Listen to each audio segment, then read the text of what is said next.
আসসালামু আলাইকুম। জজি পিঠা পছন্দ করেন না এমন মানুষ খুঁজে পাওয়া খুবই কষ্টের, কিন্তু কোন কোন জেলায় এই পিঠাটা পছন্দের পিঠা প্লিজ কষ্ট করে একটু কমেন্টসে জানিয়ে যাবেন।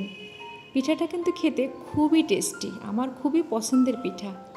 এখানে 4টি এলাচ, 4 টুকরা দারচিনি একটু ভেজে নিয়ে পাউডার করে নিতে হবে। 1 কাপ চাউলের গুঁড়া ভেজে নিতে হবে।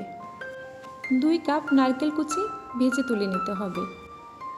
1/2 কাপ পানি ফ্রাই প্যানে দিয়ে 1 কাপ চিনি সামান্য লবণ দিয়ে একটু জ্বালিয়ে নিতে হবে। এরপরে ভেজে রাখা দারচিনি এলাচের পাউডার, নারকেল এবং চাউলের গুঁড়া দিয়ে দিতে হবে। দিয়ে প্রায় 10 মিনিটের মতো নেড়ে চেড়ে মিশিয়ে নিতে হবে।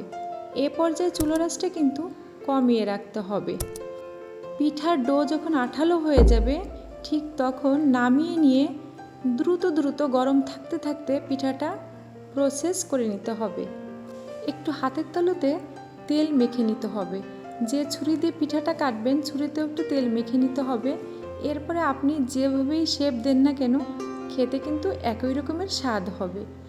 তো পিঠাটা যদি ভালো লেগে থাকে প্লিজ পেজটি ফলো দিবেন এবং লাইক কমেন্ট শেয়ার করে আমার কাজগুলোকে এগিয়ে নেওয়ার জন্য সাপোর্ট করবেন। তো ভালো থাকবেন, আল্লাহ হাফেজ।